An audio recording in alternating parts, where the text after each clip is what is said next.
Hello and welcome to Canvas, the Niger-Delta Roundtable, where I discuss the future of the Niger-Delta region, blessed humongously with hydrocarbon resources. Now, every week, we gave some time to reflecting on topics relevant to the development of the Niger-Delta and her people. This episode is no different, as we're here once again to focus on how to take the region to a more promising future. And the program is sponsored by the operator of the NNPC, SPDC, Total Energies Active Joint Venture, the Shell Petroleum Development Company of Nigeria Limited, headquartered in Port Harcourt.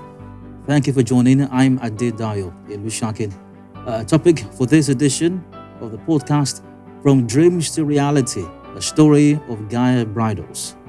In this episode, we delve into the captivating journey of Gia Bridals, a brand that has transformed countless dreams into stunning realities. Join us as we explore the story behind Gia Bridals, from its humble beginnings to becoming a beacon of elegance and innovation in the bridal industry.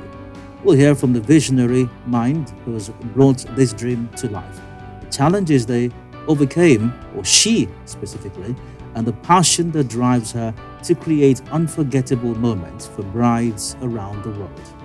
What's even more inspiring is that the owner of Gia Bridals is a proud beneficiary of the Shell LiveWIRE program. This initiative has been instrumental in nurturing entrepreneurial talent and providing the support needed to turn dreams into thriving businesses. Join us and stay with us for an episode filled with inspiration, creativity, and the magic of turning dreams into reality. Again, today the topic on Canvas is From Dreams to Reality, a story of Gia Bridals. And my guest is Ngozi Brisibe. Ngozi Brisibe is the founder of Gia Bridals. Ngozi, hi, good to have you on Canvas. Hello, Thanks for Daya. coming. Thank you for having me. It's a pleasure to have you here. Same here. We've been working on this for a while now, and Yes, we have. finally you made it. Yeah, finally here today. Yeah, so let's talk dreams, let's talk beauty, let's talk elegance, let's talk stunning things, which I do confess I'm not an expert in at all, but that's your forte, so I'm sure you can speak to that. Yes. So, But let me start on this note. Pardon me. okay. Why are weddings such a big deal? Now, this is not on the script, but I have to ask, why are weddings such a big deal? Why does the earth have to be turned over and lots of dust raised and people having even health complications and anxiety and lots of fear over weddings? Why is that the case? Because it marks a very important transition in the life of two people coming together. So it's the beginning of a new journey. It's a major transition. So, and it's something that I don't know about men, but a lot of ladies have dreamt about. For a lot of ladies, they have the perfect picture. They know what they want the dress to look like. They know what they want, the ambience, the room, everything. They have an idea what they want it to look like, long before he shows up. So, I mean, does it in some? I mean, I'm not trying to take away from anyone's dream wedding and how beautiful or perfect they want it to be.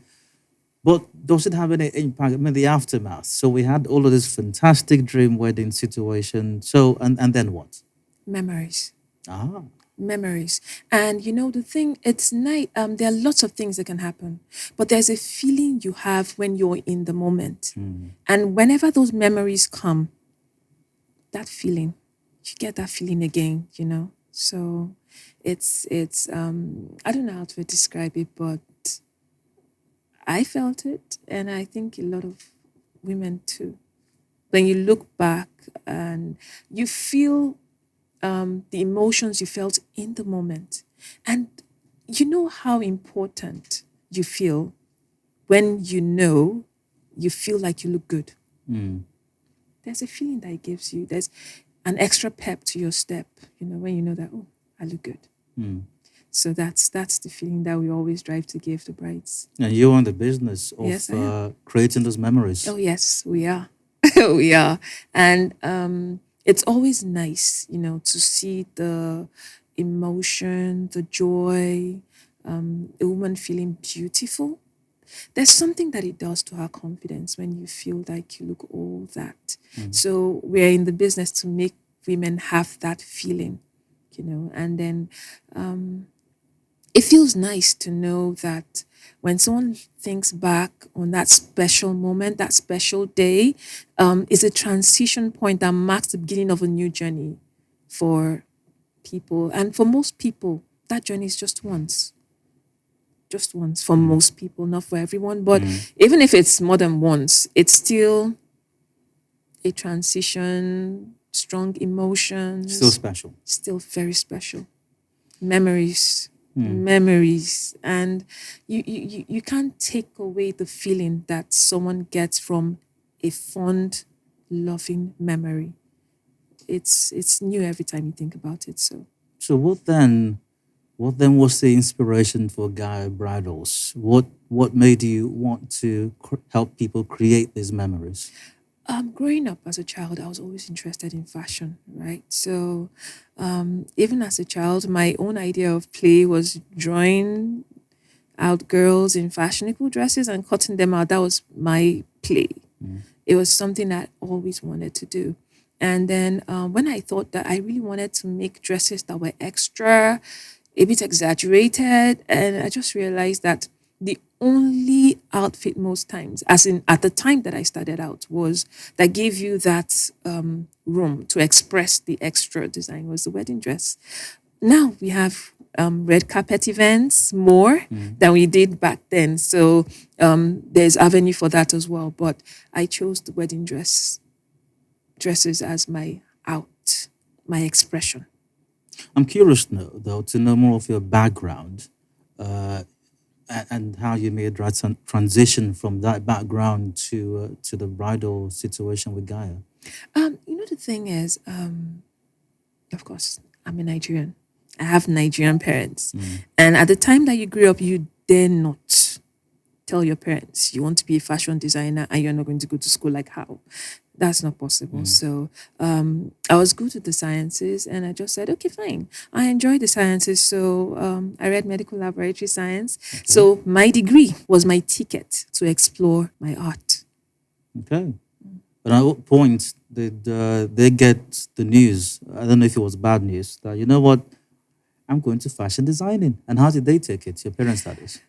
At first, the first wedding dress I made during my service year. It was a flop.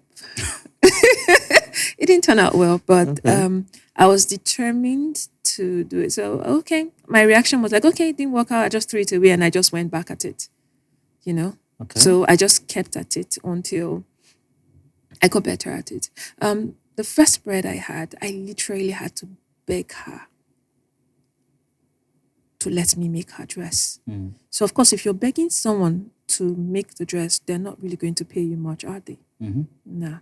And she only agreed because, well, finances were kind of tight. So, but I was so excited and I did my first wedding dress on a real bride.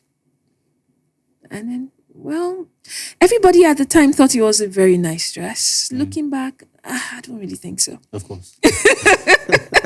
I don't really think so. Okay. But, well, at the time, everybody thought it was a fantastic dress. So that was how I started. And I thought maybe you are indeed cut out for this. Yes. But I have to say, to be honest, like I lacked confidence. Just a slight pause there, because that takes us into the next question I was going to ask you. So what were the initial challenges you had to deal with or face when starting out with Gaia Bridals? When I started out with Gaia Bridals, it wasn't in trend to wear made in Nigerian clothes. That was a major challenge. And I also had to fight the lack of confidence, the feeling that probably my product wasn't good enough. My designs weren't good enough. And the turning point from then was actually my meet with LiveWIRE. I just cleared out my savings from my NYSC Alawi, and then I just made a few wedding dresses. Then I was everything. I was the model, I was a designer. I was everything, So I made the dresses. I modeled them myself, took the pictures, and then put in the entry for the LiveWire, the first edition of the LiveWire program. And then I was one of those who were picked as beneficiaries. So the fact that they thought that my work was good enough did a lot for my confidence. It did a lot for my confidence. It was like a turning point.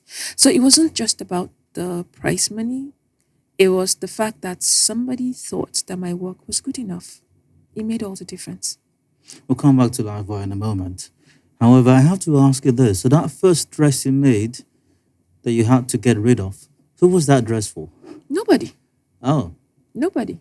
You just made it. I just made it. And you literally threw it away. Yeah. Don't you wish you'd kept it now? Maybe. Maybe. I would have loved to see it. Maybe. It was a disaster. So I don't even think I want to see it. Because even the ones that they thought were pretty, I don't really think so anymore. But And from then till now, how has Gia Bridals evolved since its inception? over the years, we've developed systems, okay, that ensures that we are consistent with the way the designing, the sizing. We've become more confident over the years. Of course, from painful experiences, painful mistakes, lots of losses, pitfalls here and there, because at the time that we started out, like I said, it wasn't in trend to wear Nigerian brands, and there weren't a lot of mentors to look up to.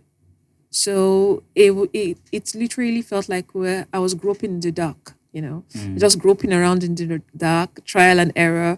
It works out. Oh, that's cool. That's one way to get it. It doesn't work out. Oh, well, so we move on. We just get rid of it and we move on.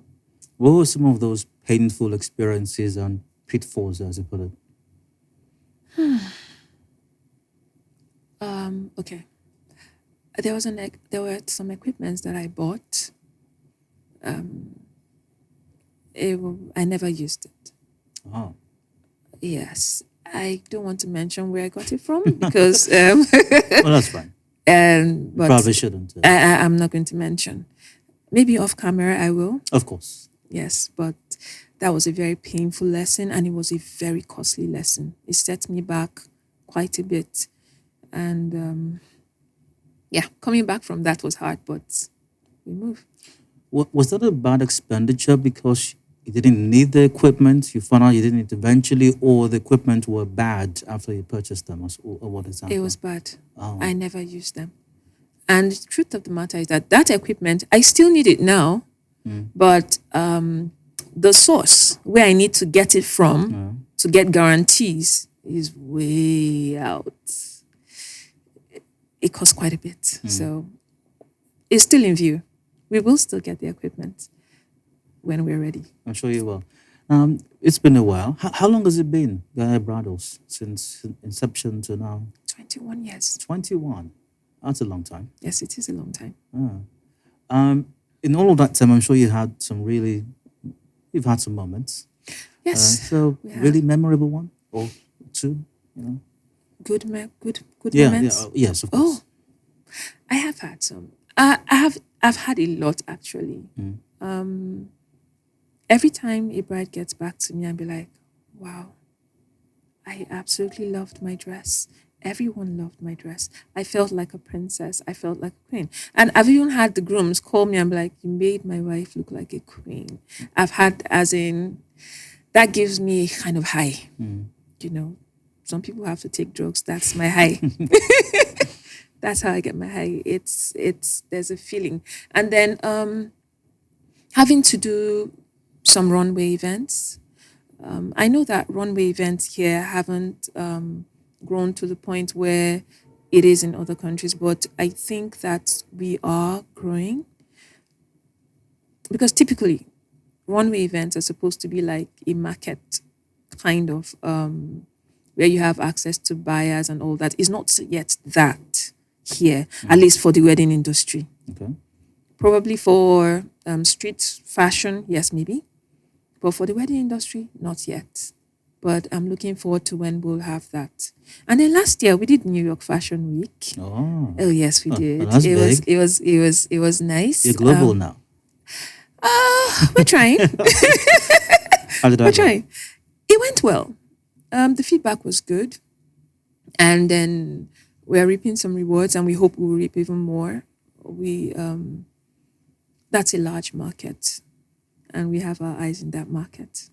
We have some, not in the numbers that we want yet, but we will get that market too. Let's go back to Shell LiveWire. Okay. When and how did you first learn about the Shell LiveWire program and come in contact with it? In a newspaper, 2003. Oh, Newspaper, 2003. I just saw it. I was like, okay. I just finished serving, and I was basically at home, still trying to perfect my art. And then I saw this, and I was like, okay, fine. I cleaned out my NYSC Alawi savings, and I hit the market, and I made a couple of dresses. And my mom was like, "You haven't gotten a job.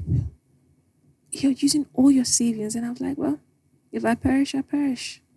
So okay, wait. So, what exactly was the order of events? You saw the LiveWire adverts in the papers, then you cleaned out your account and made some clothes. yeah, That was how it happened. yes, Why did you do that? Why, 'Cause I why did needed- you need to make clothes for the Shell because I LiveWire? needed to send in entries, Okay. pictures. So I didn't have the dresses ready, so I had to do something. So that was it. I cleaned out my accounts, made the dresses, took pictures. I was the model. I modeled it myself because I couldn't afford to pay anyone to model the dresses. So, and I sent the pictures in. And then what happened? And then they contacted me. Actually, they didn't actually contact me. They pretended to be a couple coming to order a dress. And I was working from my parents' living room at the time. So they came to the house and they pretended like they were coming to order dresses. And I was so excited. I was like, wow, how did they know about me? And it was later when they now contacted me that I had been chosen as one of the beneficiaries. And I realized that, okay, he wasn't an intending groom. So I think they needed to check out to see that I was authentic. So So from that point onwards, how did the process go? The LiveWire process, that is your experience with the LiveWire process. How did it go? First of all, my major that I studied in school was in science, medical laboratory sciences. So I had no business knowledge at all when I started out. So the trainings in business came from LiveWire. And subsequently, even trainings that I have under World Bank was still through the LiveWire program somehow. Okay. So apart from the funds that were given, there have been multiple trainings, exposures, teachings that have helped me along the way. So Now, I know you mentioned something earlier on, but if you could elaborate in some more detail, how did being a part or being a beneficiary of the LiveWire program, how did it impact your business journey? primarily, I said, first of all, it was the confidence boost. Because I told you that when I started out, I felt that my craft wasn't good enough. So Shell LiveWire reaching out to me and picking my pictures, taking my entry and thinking it's worthy enough for me to be a beneficiary gave me a confidence boost that was like a trigger to the things that followed, and the training in business. There was just a lot, and there were relationships forged, exposure to individuals that helped me along the way. I'm not sure I can remember all, but alliances, trainings, confidence boost, funds, that's a lot to give to a business. That's enough, isn't it? I suppose so. Yeah. No, not a business person myself. Possibly not cut out for it. So when this couple visited and acted like they wanted to order a dress or something, and eventually you found out. Before I go there, do you remember how that conversation went exactly? Even though it was 21 years ago or thereabouts. Do I remember? We went through styles, prices, everything to make me believe I was talking to a potential client, and I was over the moon. I was excited. I was over the moon. I was like, okay, wow, somebody's coming, so. Okay. And then they left, and then what happened? And then I waited. And then you didn't tell And I family, did. you didn't tell anyone else that It was happening in my parents' living room. So, of course, everybody knew. Okay. Everybody knew. So how long between then and when eventually they got in touch again? it was just a couple of weeks. Okay. Just a couple of weeks. And how did that other conversation go when they got in touch? Oh, just knocked on the door, and then they'll go like, oh, you've been chosen as one of the beneficiaries. I was like, really? I screamed like I was very happy. I was very happy, to be honest. What do you think was going to happen at that moment, or from that moment? What did you expect, and were those expectations met or even exceeded? To be honest, I thought that it was going to be smooth sailing. Oh, how was I wrong? Was I very wrong? I thought it was going to be smooth sailing from then on. And you can understand that for someone who hasn't had any training in business, you think that, okay, so this is it, Once I get this recognition from Shell LiveWIRE that I was good enough to be a beneficiary, all the clients are going to come rolling in. It was not the case. Okay, so what happened? Oh. What was the case? I realized that I needed to cut my teeth in business like every other business person.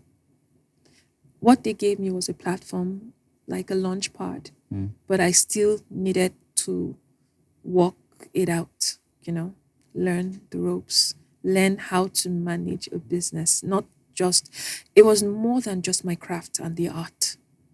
The craft and the art gave me a lot of joy. The business part, not so much, but I had to learn it because it was something that needed to be done. Otherwise, my love for the craft and the art may have burnt out. Why is it important to? It's good to have the craft. Obviously, that's why we're having this conversation. You do have the craft, did and still do. Why is it important that the business side of things? Why is that crucial to? Why was that crucial to your success with Gia Bridals for any other person out there who has interest in some craft? If you're unable to get your craft to earn money, it's a matter of time before you burn out. You'll be exhausted. You'll be drained. Because if you keep pouring your art into something, your creativity, your time, your passion, and there are no rewards, sooner or later you'll be tired. You will be tired sooner or later. Was there at any point when you thought, maybe I made a mistake. Maybe this is not the way to go. Maybe I should just go back to laboratory science, right? Maybe I should just go back to the lab. Many times. But to be honest, I don't know if I can leave. I love it too much. So there are times when I cried, like really cried. Then when I was done crying, I'll wipe my eyes and I'll go back again. 21 years, you say, am I right? Yes. When you think back on the very beginnings, what were some of what do you suppose, or would you describe as the turning major milestones or major turning points for you? Just as you described that for the average bride, that wedding day marks a significant turning point, a new start, if you will. What were those moments for you with Gia Bridals? When I lost fear. Because when you design dresses, I previously used to design dresses with the end price in mind. Okay. So it constrained me because I didn't want the dresses to cost more than a certain amount. The minute I decided to just let myself go and just design what comes to my mind, not minding what the eventual price would be, I started to sew. And the LiveWire have anything to do with you letting go of that fear? Training.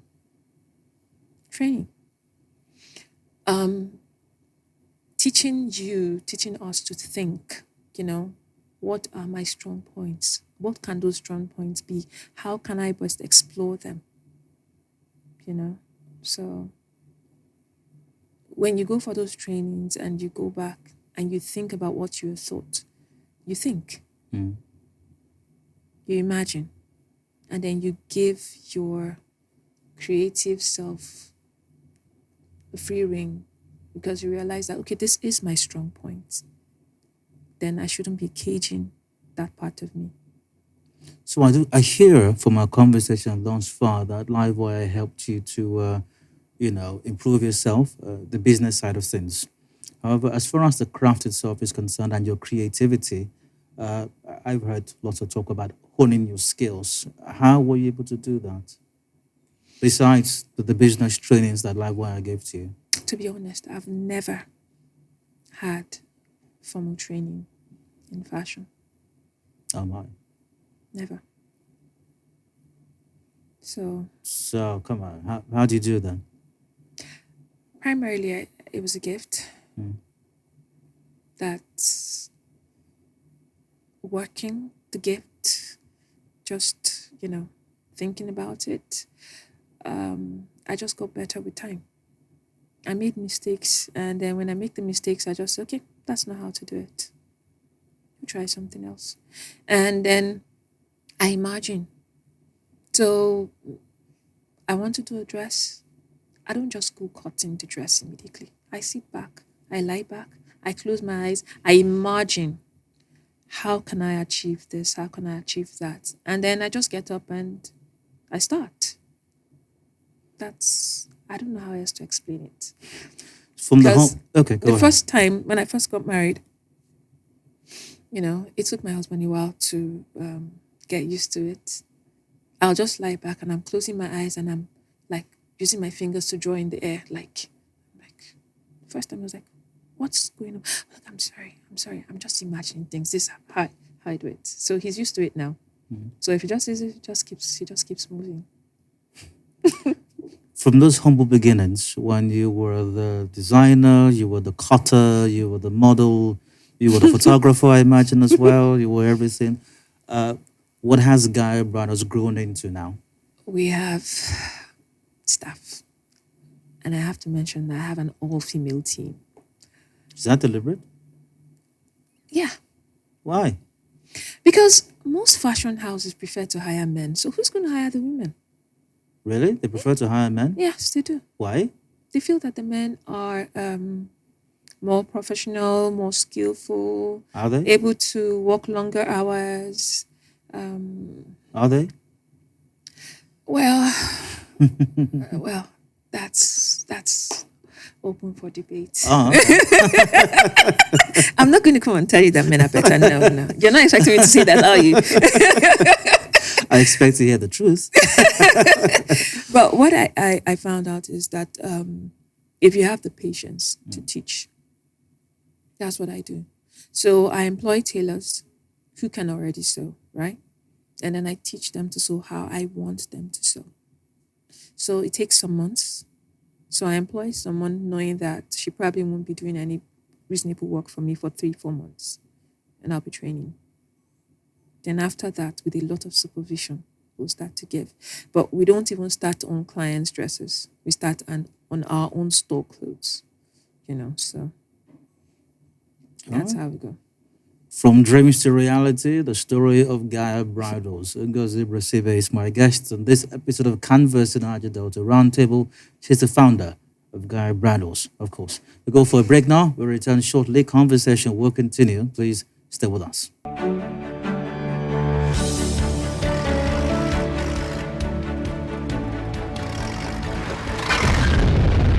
Our yellow and black markers indicate pipeline and flow line right-of-way boundaries. Your activity could impact on the buried high-pressure hydrocarbon pipelines and flow lines, leading to possible leaks and explosion. Please keep off. Do not engage in sand mining or any form of excavation, pipeline vandalism, oil theft, and bush burning within pipeline and flow line right-of-way. Do not farm, trade, or locate any business on pipeline and flow line right-of-way. It is against the law to apportion land, sell, or build on pipeline and flow line right-of-way. Maintain a setback distance of at least 30 meters or about 100 feet from the right-of-way boundaries always. We care for your safety and that of the environment. This message is brought to you by the Shell Petroleum Development Company of Nigeria Limited, SPDC, operator of the Nigerian National Petroleum Company, NNPC Limited, Total Energies, and Ajib Joint Venture. Welcome back. Still Canvas, the Niger-Delta Roundtable, brought to you by XPTC. We're discussing glitz, glamour, razzmatazz, stunning experiences and memories on this episode of Canvas, the podcast. The topic is From Dreams to Reality, the story of Gia Bridals. I'm Dio. And of course, with me on the podcast for this episode is Ngozi Brisibe, founder of Gia Bridals. Great to have you here again. Thank you. And might I say thank you again for all the wonderful memories you're helping to create. Thank you. So, do you still have, you talked about how the Shell LiveWIRE program has had a significant impact on you and your business. 21 years after thereabouts, you talked about trainings with LiveWIRE. You talked about how this has led to or culminated in other trainings. You mentioned the World Bank earlier on and some other opportunities, I imagine. Do you still have a connection with the Shell LiveWIRE program? Yes, we do. Okay. Yes, I do. I do. I think a few weeks ago, there was a program that we're having in, I think it was Worry. Mm-hmm. So I joined them via video. I think they're new LiveWire beneficiaries. And just for a short time, I shared my experience and encouraged them on their own journey since they were just starting their own journey. So, and then I told them that the experience I've had with LiveWire, even at short notice, if I'm called upon, I will. As long as I can, I will. Always. What is the bridal industry like in Nigeria? And I don't know how big that industry is, or It's maybe massive. I imagine, but I don't know if what you do is how to describe that, because I suspect that there are many components of the bridal industry. But what you do specifically, what is it like in Nigeria at the moment, and what sets Gia Bridals apart?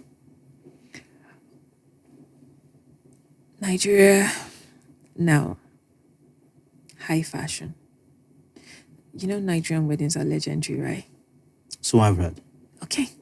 So the fashion component is a very, very important part. And then the bride has to really lock down her look, because we know how the wedding guests come. They come correct, they come prepared. So the bride needs to be out there.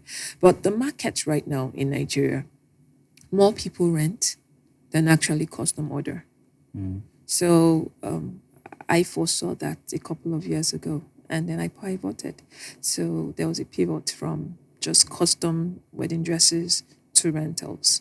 So we do custom wedding dresses as well, Mm-hmm. but we also rent. So mostly for the clients in Nigeria, they rent. Majority of the clients who custom order, that's who buy their dresses, are not in Nigeria. So that's the way it works. So what would you say sets Gia Bridals apart in the industry? Our dresses can only be found in our own store. But I suspect other stores would say something similar as well. No, I won't say that. I won't agree that. Okay. Because a lot of other stores have factories in Asia where they get their dresses from. So the same dress is in shop A, is in shop B, in C, D, E. That's not the case with our dresses. Mm. If you see our dress, they only got it from us. Now tell me this. Word on the street is, this is up between two of us. Mm? I heard that you're arguably the biggest in River State and even the entire South region, or Niger-Delta. Is that true? Oh, thank you. That's what I heard. Thank you. Is that true? Thank you. Thank you for this feedback. But is it true? I hope it is.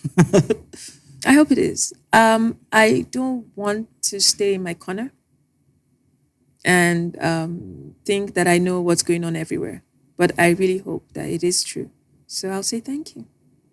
How do you stay innovative and keep up with trends? Just like every other thing, including high fashion, as you mentioned a while ago, there are trends and it's constantly evolving. You know, what Yes, people it want is. to wear, designs, all of that. How do you stay up to date with what's going on and what people want to wear on that special day? I think the thing is understanding the market where you are. The Nigerian market is different from the market elsewhere. How so? For the Nigerian market, extravagance. Extravagance. Lush, like luxurious. That's what the Nigerian market wants. Well, I can't speak for every bride, but a good percentage. And then for the markets outside, lush to a degree. To a degree. But for the Nigerian market, they go with certain silhouettes. Oh, this is the trend now. Everybody wants that silhouette. It may be different designs, but a particular silhouette. So I've come to understand that, and the way I market to my Nigerian clients is different from the way I market to the clients outside Nigeria. So I know we mentioned earlier on that you've had several memorable and special moments and experiences with your clients, but can you share one experience of how the brides, especially, or the clients' experience with Gia Bridals, pardon me, what made it a truly memorable and special one? it's difficult to pick one. I mean, because you have brides literally crying because they just feel overwhelmed. They're so happy and then they get emotional and they begin to cry. Pick one. I've had that happen several times, so I don't know which one I'm going to pick. Anyone. I've had that happen several times. And I've even had that happen with a bride in the US. And she was trying her dress and we were on video call and she was like, oh my God, I'm crying right now, And this was particularly special for me because we never get to meet those brides. Oh. So everything is virtual, measurements are virtual, everything is virtual, and then we ship the dresses. So yeah. And that's a good thing. I mean, you don't get to meet a person who is custom making that dress for that, according to you, very special day, memory defining moment. I don't feel bad. I actually feel flattered Oh. that they trust me enough to not meet me and still release that amount of cash. Have you ever had it go bad? Not bad, but I have had difficult clients. I just had one recently. We did the virtual measurements and then I sent her a picture of a video of the dress and she was like, oh no, I don't like it. This person modeling the dress is twice my size. This dress is going to be big for me and all of that. I'm like, okay, let's do the measurements again. Send in the measurements. She sent in the measurements and they were exactly the measurements that I used. And she was a bride on the budget, right? So we are known for like hand beading, hand detailing and all of that. Her budget wasn't up to that. So we just bought the beaded laces. That was the option that we offered her for her budget and she accepted it. And then, but she wanted to get the other service for her budget. So there was this back and forth. Oh no, no, I wanted the detailing and all of that, but I had receipts. So conversations recorded, everything. I played it back. But after everything, after the wedding, she now goes like, oh, people really appreciated my dress though, thank you. And I was like, wow. So yeah, that was a bad one. What does it take to build a successful fashion brand? That's a tough question because... And before you answer, pardon me, I remember, there's several such TV programs where you have, I don't want to mention a particular brand or such program, where you have people with business ideas come before a panel of judges, and those judges are usually investors or potential investors, and they pitch their ideas and things like that. And if either, or in some cases, all of those who are there are interested in the business, or the business idea is being pitched, and the person who's pitching it might say, okay, I need XYZ amount, either to start the business, or if it's a going concern, I need to expand the business, this is how much I need. And then you have some of the persons who are there assessing the person, offer a certain amount, maybe a percentage stake in the business, or sometimes even offer a complete total buyout. I remember watching one of such programs, and one of those who was listening to the person making the pitch is a billionaire, well, they usually are billionaires, and he was saying something about, advising other persons to not invest in someone with a clothing or business fashion idea and things like that. So what I'm saying in essence is, I suspect that it's a very tough industry. It's a very tough, It is. place to venture into. But you've done it. Some others have done it, and it will still be done tomorrow, I imagine. So, what does it take to build a successful fashion brand? I think first of all, you need to understand who your clients are, what they want, and then deliver it to them. But the thing is, you can be that good and people don't know about you, and you will still not have any clients. And I think that is the case with a lot of brands here. There's so many designers that are so good, but because people don't know about them, they're not breaking even, they're not making the sales, they're not getting the rewards that they should get from the business. So I think that PR, marketing is king. So that's all they're missing, PR and marketing. I think so. And how do you successfully do PR and marketing? What do you need to? Is it radio jingles? Is it what? I think you should look for the experts. What did Gia Bridals do? I don't think I think I'm still at the point where I still need the PR people. To be honest, I think I still need them. Come on, you're New York Fashion Week level now. No, I think I'm still on the journey. I'm not even close to where I envisage that I want to be. Are you just being modest now? No, I'm not being modest. I'm being honest. I think I still need the PR. What I'm saying is this. The biggest brands in the world spend the most on PR. Okay? So, I mean, it doesn't matter how big the brand are, whether in fashion or whatever else, they still spend the most advertising. Yeah. So, of course, I mean, that said, I think Gia Bridals is always going to need PR, like the biggest brands do. However, what have you done? What did you do to get that attention, PR and advertising-wise? The thing is, I try to leverage on my social media platforms. Basically, that has been my the most exposure that I've gotten, because even the invitations that I had to be in New York Fashion Week, I'm assuming it came from my social media platforms as well. So that being said, I getting people to get more people, because 100 people know about your business, probably out of the 100 you get like 6-7 clients.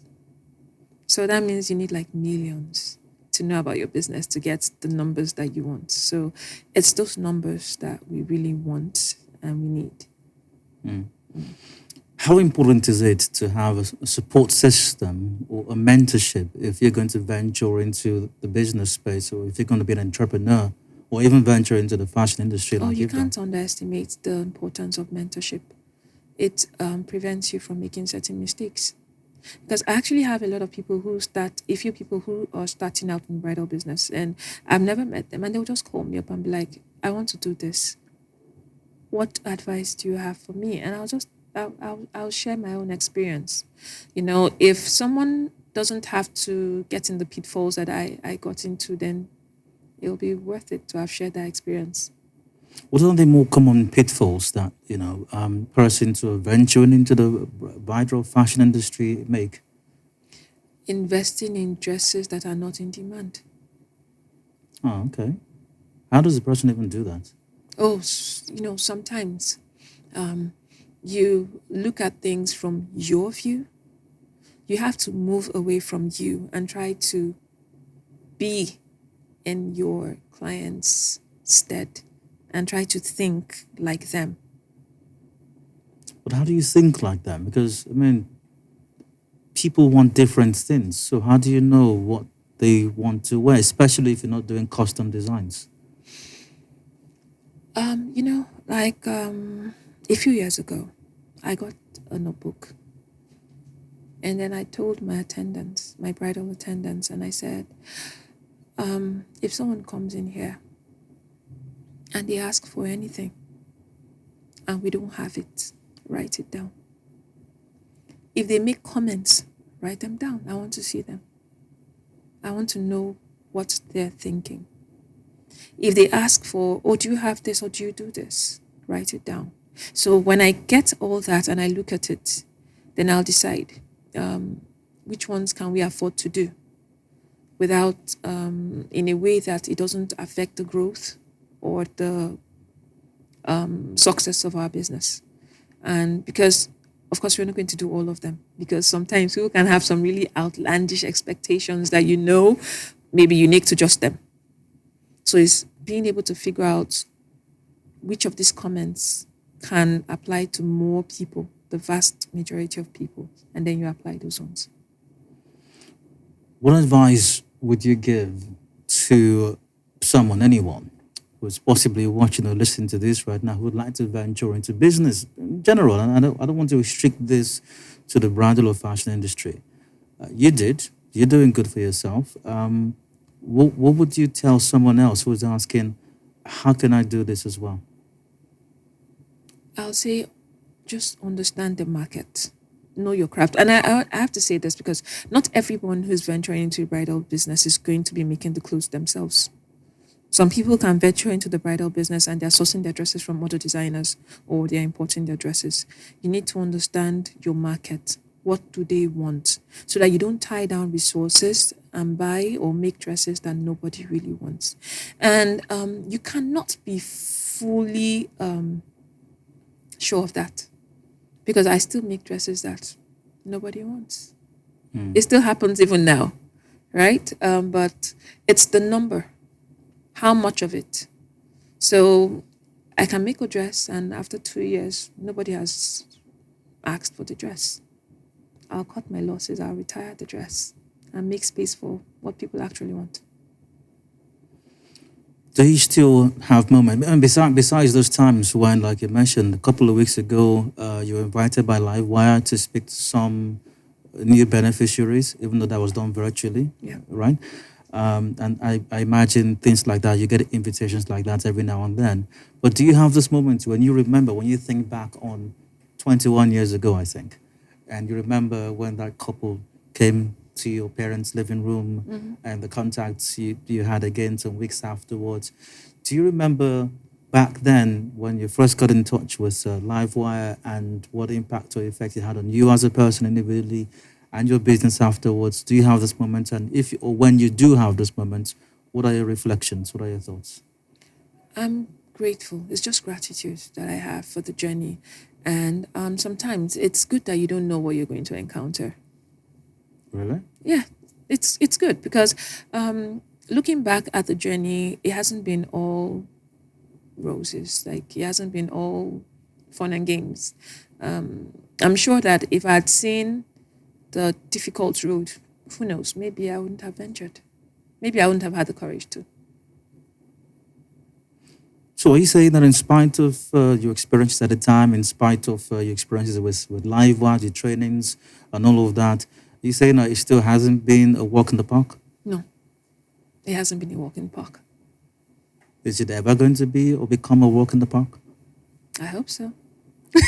Does it ever become a walk in the park? I don't know. I'm going to have to ask people who have gone ahead of me. It's been 21 years already. Well, if you're trying to build a business that outlives you, 21 years, you're just getting started. That's what I think. Okay. What are your future goals for Gia Bridals? I want to be a global name. Wow, the way you just said that. Damn. Did we capture that? Okay. All right. Okay, go on. Global. I want to have brides from across the world experience the joy of wearing a Gaia dress. Like, I love Gaia. I wear Gaia dresses. I want brides from across the world to experience the joy of wearing Gaia dresses in significant numbers. We have them now, but not in the numbers that we want. So we're still on the journey. And I wish you all the very best. You've created, I have no doubt, you've helped in creating many wonderful memories. And I have no doubt as well that you will create many more memories in the future. I pray so. I pray so. That's what we certainly hope for. And that's a wrap on this edition of Canvas in Niger-Delta Roundtable, brought to you by SPDC. For this episode, we have discussed From Dreams to Reality, the story of Gia Bridals. I've had the pleasure of speaking with Ngozi Brisibe herself, the founder of Gia Bridals. Thank you for your time once again. I wish you the best. Thank you for having me, Guy. I hope you've been inspired by this episode. Catch other episodes of Canvas podcast on our various social media platforms. Do have a wonderful rest of your day. Bye for now.